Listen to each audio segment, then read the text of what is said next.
우리 구역공과 오늘 성령의 구원 적용 두 번째, 우리 거듭남의 첫 번째 시간입니다.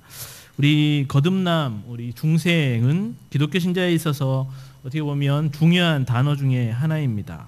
자, 우리 요한복음 3장 3절에 보면 예수님께서 사람이 거듭나지 아니하면 하나님의 나라를 볼 수 없다라고 이렇게 얘기하시면서 거듭난다는 것에 대해서 이렇게 말씀하셨습니다. 자, 여기 중생의 의미를 보면 거듭난다는 것이 무엇입니까? 여기 보니까 다시 남, born again, 그래서 다시 태어난다, 그런 의미로 이렇게 거듭난다라고 말씀하고 있습니다. 여기 거듭이라는 말은 뭐 꼭대기 위에서, 뭐 위에서, 뭐 다시, 뭐 처음부터, 뭐 두 번째, 이런 뭐 여러 가지 의미를 가지는데요. 요약해서 정리하면 밑에 있듯이 중생, 즉 거듭남이란 하나님께로부터 다시 사는 것이다. 하나님께로부터 처음부터 다시 시작하게 되는 것이다. 그런 의미를 가지고 있습니다. 자, 그래서 이 중생이란 말이 기독교에서 이렇게 처음으로 쓰여지고 있는데요. 실제적으로 불교에서도 중생이란 말이 있죠. 자, 그런데 불교에서 쓰는 중생은 다른 의미입니다. 우리 기독교에 쓰는 중생은 여기 무거울 중자, 우리 중복할 때 쓰는 그 중자를 사용하고, 불교에서 쓰는 중자, 중생은 어떤 중자입니까? 무리중이죠, 무리중. 그래서 많은 사람, 뭐 이 세상에 있는 여러 사람, 뭐 이런 얘기할 때 중생이라는 의미를 쓰고, 기독교는 하나님께로 다시 난다, 거듭났다는 의미로 중생이라는 이 단어를 쓰고 있습니다. 자, 이 중생의 필요성은 어떠하냐? 중생에 필요한 이유는 인간의 죄 때문이다라는 겁니다. 자, 아담의 범죄로 말미암아 모든 인간이 허물과 죄로 죽게 되었다, 죽었다, 하나님과 원수가 되었다.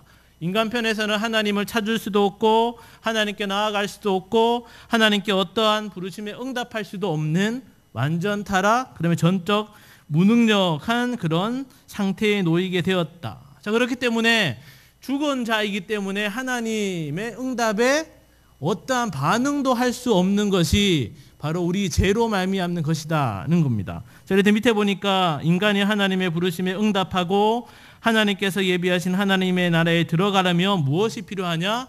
죽었던 자가 다시 살아나는 중생이 필요하다. 새 생명이 그에게 주어져야 된다. 죽어있는 사람이 반응하는 일이 있을 수 없다. 그렇기 때문에 그 부르심에 응답하기 위해서는 먼저 죽었던 자가 다시 태어나는, 거듭나는 중생이 필요하다라는 겁니다. 자, 그래서 하나님 편에서 불러주시는 그 부르심에 응답하려면 반드시 중생이 있어야 된다라는 것이죠. 자, 그래서 밑에 보면 중생의 필요성은 그런 의미에서 절대적이다. 이거는 중생을 해도 되고 안 해도 되고 뭐 중생하는 것이 좀 더 나은 것 같고 하는 게 아니라 중생은 반드시 해야 되는 절대 필수적인 것이다. 하나님의 구원 역사에 있어서 중생은 반드시 있어야 하는 것이다는 겁니다. 자, 우리 예수님이 요한복음 3장 3절에 사람이 거듭나지 않으면 하나님 나라를 볼 수 없다. 거듭나지 않으면 하나님 나라를 볼 수 있는 사람이 아무도 없다라는 겁니다. 자, 그래서 밑에 보면 성경은 사람이 거듭나지 아니하면 절대로 하나님 나라를 볼 수 없다라고 이렇게 말씀하고 있습니다. 자, 이렇게 중생은 절대적인데 그 시기는 어떻게 되느냐? 언제 우리가 중생을 하게 되느냐는 것입니다. 자, 1번에 보니까 중생의 시기는 하나님의 부르심을 받는 그 순간이라고 볼 수 있다라고 되어 있습니다. 자, 하나님의 부르심을 우리가 두 가지로 나누죠. 외적 부르심, 외적 소명, 우리가 뭐 전도를 통해서 하나님의 말씀을 듣게 되는 그 부르심, 그리고 내적 소명, 성령 하나님의 감화 감동으로 그 말씀이 깨달아지고 믿어지게 되는 그런 내적 소명을 받는 그 순간에 무엇이 일어난다? 그때 우리는 거듭나게 된다. 성령의 역사하심으로 말미암아 우리는 중생하게 되고 그때 하나님의 부르심에 응답하는 자가 된다라는 것입니다. 자, 여기 보니까 죽은 상태에서는 우리가 응답을 할 수 있습니까? 없습니까? 예, 없습니다. 죽은 상태에서는 하나님의 부르심에 응답할 수 없기 때문에 반드시 내적 부르심으로 말미암아 우리가 중생 거듭나는 상태가 되어야지만이 부르심에 응답할 수 있다라는 겁니다. 자, 그러나 중생의 시기를 정확하게 알 수는 없다. 우리가 원칙적으로는 내적 소명을 받는 그 순간에 중생한다고 하지만 우리가 그 시기를 정확하게 알 수는 없다. 즉 몇 년, 몇 월, 며칠, 몇 시, 몇 분에 나는 중생 받았어 라는 것을 우리는 알 수는 없다라는 겁니다.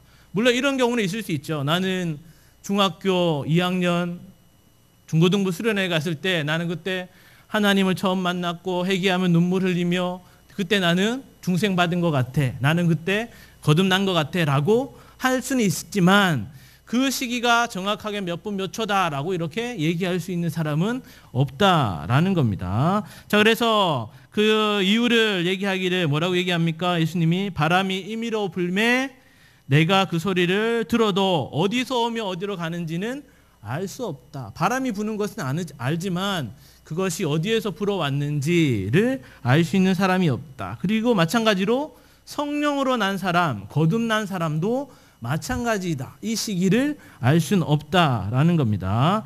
자, 그럼에도 중생의 정확한 시기를 요구하는 이단들이 많이 있죠. 당신 구원받았습니까? 중생 받았습니까? 언제 받았습니까? 몇 년, 몇 월, 며칠, 몇 분 받았습니까? 아, 그거 모릅니까? 그럼 당신 구원받지 않았습니다. 중생 받지 않았습니다. 라고 우리를 유혹하는, 미혹하는 그런 이단들이 있습니다. 자, 이 사람들이 왜 이것을 이렇게 잘못 얘기하고 있습니까? 그것은 바로 중생 받는 그 순간하고 그 다음에 중생의 결과로 주어지는 뭡니까? 회심과 믿음으로 나타나는 그런 현상의 시기를 잘못 착각하기 때문입니다.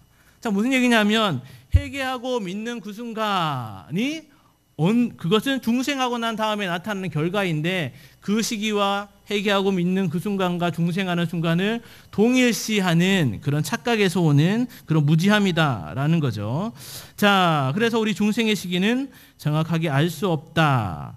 자, 3번에 보니까 중생의 여부, 즉 내가 중생 받았느냐, 이 사람이 중생 받았느냐는 어떻게 알 수 있느냐? 중생 결과로 인해서 나타나는 현상을 보아 알 수 있다. 자, 앞에서 얘기했죠. 중생의 결과로 우리에게는 무엇이 주어집니까? 우리는 회개하게 되고 회심하게 되고 믿음이 생기게 된다. 그 믿음으로 말미암아 성화의 삶을 살아가는 일련의 일들이 우리의 삶 속에 나타나게 된다라는 겁니다. 자, 여기 보니까 바람이 어디서 와서 어디로 가는지 우리는 알지 못하죠. 이 바람이 서쪽에서 불어왔는지 동쪽에서 불어왔는지 잘 알지 못하지만 바람이 불고 있다는 것을 우리가 어떻게 알 수 있습니까?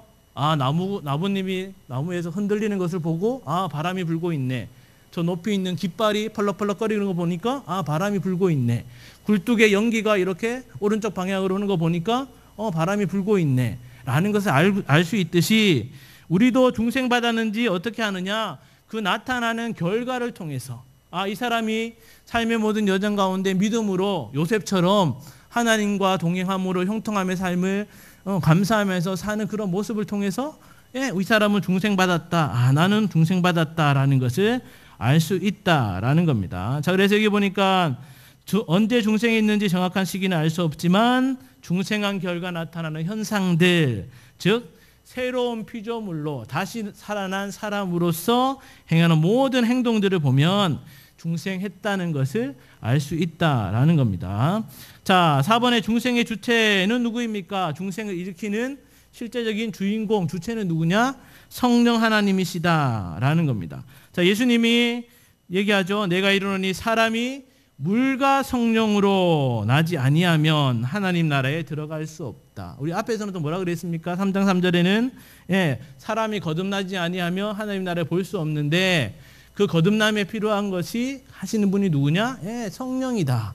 그 성령으로 말미암아 하나님 나라에 들어갈 수 있다는 겁니다. 자, 밑에 보니까 성령으로 난 사람이 다 이러하다. 거듭나게 된다라는 거죠. 자, 그래서 이 중생의 주체는 사람이 아니라 100% 성령 하나님의 역사라는 것입니다. 자, 밑에 보니까 뭐 로마 카톨릭이나 알미니안주의자들, 특히 인본주의자들은 어떻게 얘기합니까? 아, 성령 하나님, 뭐 하나님과 사람의 뭐 인간적인 노력, 그것이 뭐 몇 퍼센트를 섞이든지 어쨌든 간에 그렇게 합쳐져서 중생함을 이룬다. 뭐 이렇게 얘기를 하죠. 그래서 즉 사람의 수고와 사람의 노력과 공로로 말미암아 중생함을 이루게 된다라고 이렇게 얘기하지만 그렇지 않다라는 겁니다. 왜 그렇습니까? 죽은 사람이 하나님의 그 어떠한 응답에 부르심에 반응할 수 있다 없다? 있습니까 없습니까? 없다라는 거죠. 사람의 노력과 수고가 더하여질 수 없는 것입니다. 이 중생은 오로지 성령 하나님이 죽은 자를 살려내시는, 다시 살게 하시는 그 역사로만 되어진다라는 거죠. 자, 그래서 영혼이 다시 태어나는 작업에 있어서 사람의 노력과 공로와 그 모든 수고들은 다 무익하다. 100% 성령 하나님의 역사로 빚어지는 결과이다라는 겁니다. 자, 그렇기 때문에 성령 하나님께서 하시는 이 중생의 사역은 초자연적일 수밖에 없다. 그리고 하나님의 주권적인 사역이다. 그래서 우리가 흔히 얘기하는 불가항력적인 은총이다. 성령 하나님이 중생케 하시고자 하시면 100% 그 모든 결과들이 나타나게 되어 있다라는 거죠. 자, 이번에 보니까 우리를 거듭나게 하는 방편은 아까 예수님이 말씀하신 대로 물과 성령으로 다시 난다라는 거죠. 여기서 말하는 물은 무엇입니까? 정결케 하시는 하나님의 말씀이다. 자, 지금 다른 말로 바꾸면 뭡니까? 외적 부르심이죠. 외적 부르심.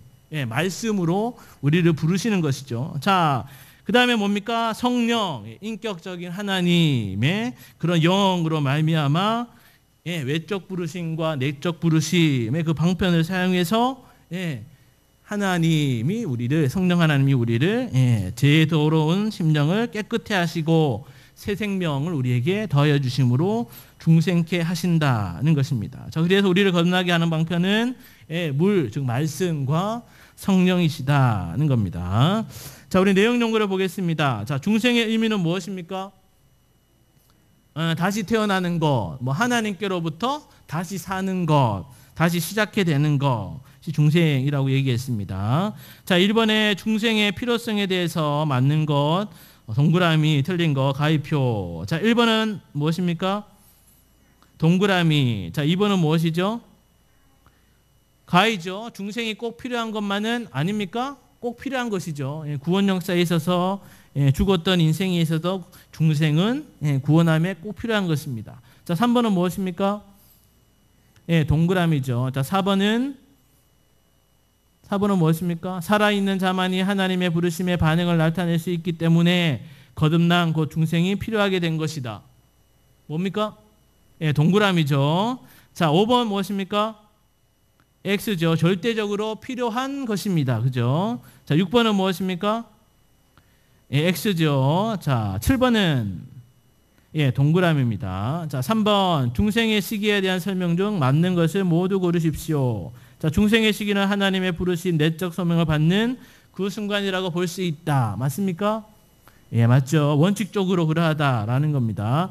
자, 이번에 중생의 시기를 정확하게 알기는 어렵다. 어렵죠. 몇 년, 몇 월, 며칠, 몇 시, 몇 분 알 수 없습니다. 자, 3번 중생의 시기를 정확하게 알지 못하면 구원받지 못한 것이다. 맞습니까? 틀립니까?